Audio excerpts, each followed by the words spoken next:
खुलुमबाय लोगोफोर, गोजोन फुंबिलि बयनिसिमबो। नोंथांमोनखौ बड' इनफ' पइन्ट चेनेलाव बयखौबो बरायनाय बावहरग्रोनाय जाबाय।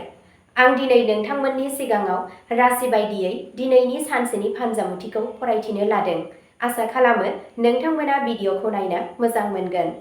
आरो नोंथांमोनहा सानफ्रोमबो फुंबिलि समाव बेबादिनो सानसेनि फानजामुथि नायनो गोसोब्ला चेनेलखौ साबस्क्राइब खालामनानै लादो आरो भिडिअखौ मोजां मोनोब्ला अन्नानै लाइक, शेयार आरो कमेन्टबो खालामनानै होलांब्लानो जाबाय।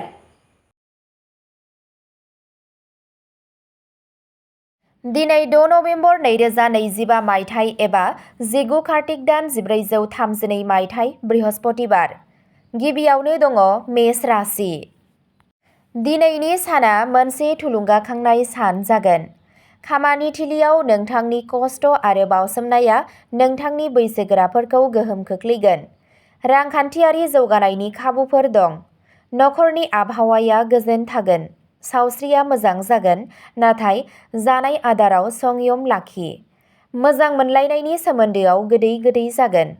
धोरोमारि हाबाफोराव गोसो गुदुं जागोन। दावबायनायनि खाबुफोरबो दं। नोंथांनि दिनैनि खाफालगोनां दिगा जादों खोला सानजा, खाफालगोनां अनजिमाया जादों 7 आरो खाफालगोनां गाबा जादों गोजों गोथां गाब। वृषभ राशि। दिनै नोंथांनि नाजानाया मोजां फिथाइ होगोन। रांखान्थियारि बिथिङाव मुलाम्फा जानायनि जाथावना दं। नखरनि आबहावाया गोजोनथाव थागोन। सावस्रिया मोजां जागोन। माखासे बाथ्राफोराव मोजां मोनलायनायनि सोमोन्दोआव गोरोबलायनाय जानो हागौ, बेनिखायनो धैर्य लाखि। गावनि साननायखौ रोखा लाखि आरो गोख्रै थिरांथा लानायनिफ्राय गोजानाव था। दावबायनाया मोजां जागोन। नोंथांनि दिनैनि खाफालगोनां दिगा जादों साहा, खाफालगोनां अनजिमाया जादों 9 आरो खाफालगोनां गाबा जादों रेजें गलाब गाब। मिथुन राशि। दिनै गावजों गाव फोथायनाय आरो सोरजिथाया बांगोन। खामानि थिलियाव गोदान गोदान खाबुफोर सोमजिगोन। रांखान्थियारि थासारिया गोख्रों जागोन। नखरजों सम हगारनाया गोजोननाय लाबोगोन। सावस्रिया मोजां जागोन। मोजां मोनज्लायनाय जिउआव दिदोमथि फैगोन। माखासे गोनांथार आयदाफोराव नखरनि बोसोन होनाया मोजां जागोन। नोंथांनि दिनैनि खाफालगोनां दिगा जादों सोनाब, खाफालगोनां अनजिमाया जादों 4 आरो खाफालगोनां गाबा जादों रेजें गोथां गाब। कर्क राशि। दिनै नोंथांनि गोसोआ मोजां थागोन। खामानि थिलियाव मान मोनगोन। रांखान्थियारि मुलाम्फानि नेरसोन दं। नखरनि आबहावाया गोजोनथाव जागोन। सावस्रिया मोजां जागोन। रमान्टिक सोमोन्दोनि सायाव फोथायनाया बांगोन, नाथाय बायजोनि सुबुंफोरनि आखाय होनायनिफ्राय गोजानाव था। धोरोमारि हाबाफोराव बाहागो लानाया गाहाम जागोन। नोंथांनि दिनैनि खाफालगोनां दिगा जादों सा-सोनाब, खाफालगोनां अनजिमाया जादों 2 आरो खाफालगोनां गाबा जादों गाइखेर गुफुर गाब। सिंह राशि। दिनै खाफाला नोंथांमोननि फारसे थागोन। गोजाम थालांनाय खामानिफोरा आबुं जागोन। खामानि थिलियाव नोंथांनि मान सन्माना बांगोन। रांखान्थियारि हालोदा जौगागोन। नखरजों सम हगार। सावस्रिया मोजां जागोन। मोजां मोनलायनायनि सोमोन्दोआव खाथि सोमोन्दोआ बांगोन। दावबायनाया मुलाम्फा गोनां जानो हागौ। रां थिसननायनि थाखाय बेयो मोनसे मोजां सम।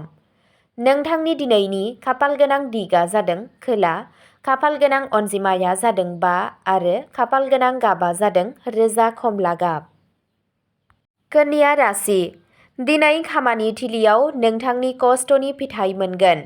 रांखान्थियारि बिथिङाव नोंथांनि थासारिया गोख्रों थागोन। नखराव गोरोबलायनाया बांगोन। सावस्रिया मोजाङै थागोन। मोजां मोनज्लायनाय जिउआव सैथो आरो फोथायनायनि आबहावा थागोन, नाथाय जायखिजाया दावराव-दावसियाव गोग्लैनायनिफ्राय गोजानाव था। नों सानथांखि लानानै खामानि मावोब्ला जाफुंसारनाया रोखा। नोंथांनि दिनैनि खाफालगोनां दिगा जादों सानजा, खाफालगोनां अनजिमाया जादों 6 आरो खाफालगोनां गाबा जादों सना गोमो गाब। तुला राशि।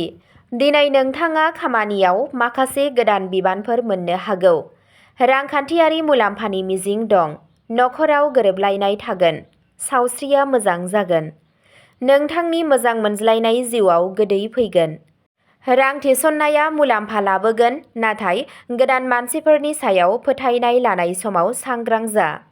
नोंथांनि दिनैनि खाफाल गोनां दिगा जादों सा सानजा, खाफाल गोनां अनजिमाया जादों 1 आरो खाफाल गोनां गाबा जादों रेजें निला गाब। वृश्चिक राशि, दिनै नोंथांनि गोसोनि फोथायनाया बांगोन। नोंथाङा खामानि थिलियाव मान आरो सिनायथि मोनगोन। रांखान्थियारि मुलाम्फा जानो हागौ। नखराव गोरोबलायनाया थाबाय थागोन। सावस्रिया मोजां जागोन। नोंथांनि मोजां मोनज्लायनायनि जिउआव रमान्स थागोन, नाथाय गोजाम नांज्लायनायाव गोग्लैनायनिफ्राय गोजानाव था। दावबायनाया गाहाम जागोन।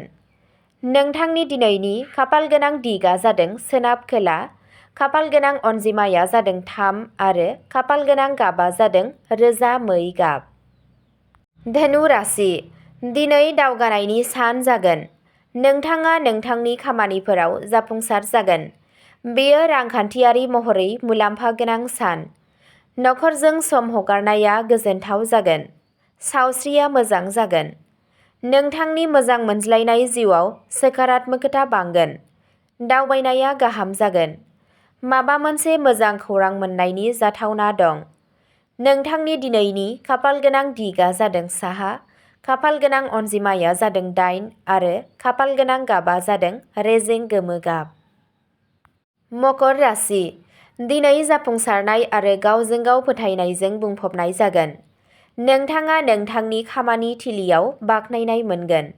रांखान्थियारि हालोदा दिदोम थागोन। नखराव अननाय आरो हेफाजाब थागोन। सावस्रिया मोजां जागोन। नोंथांनि मोजां मोनज्लायनाय जिउआव मोनसे गोदान जागायजेननो हागौ। रां थिसननायनि थाखाय बेयो मोनसे मोजां सान। नोंथांनि दिनैनि खाफाल गोनां दिगा जादों सानजा खोला, खाफाल गोनां अनजिमाया जादों 10 आरो खाफाल गोनां गाबा जादों रेजें हाथफ्ला गाब।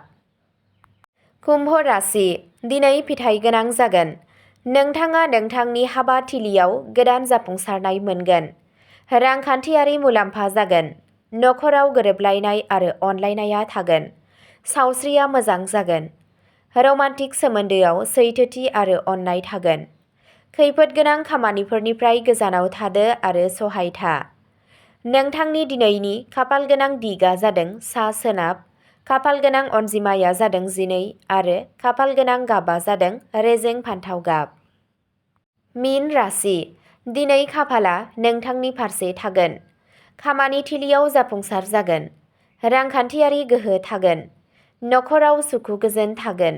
सावस्रिया मोजां जागोन। मोजां मोनज्लायनाय जिउआ गोदानथि मोनगोन। दावबायनाया फिथाइ गोनां जागोन। आध्यात्मिक सुझाव बांगोन। नोंथांनि दिनैनि खाफाल गोनां दिगा जादों खोला सोनाब, खाफाल गोनां अनजिमाया जादों 11 आरो खाफाल गोनां गाबा जादों अख्रां निला गाब। अब्ला दिनैनि राशि फरायथिनाया एसेनोसै। गोजोन्थों।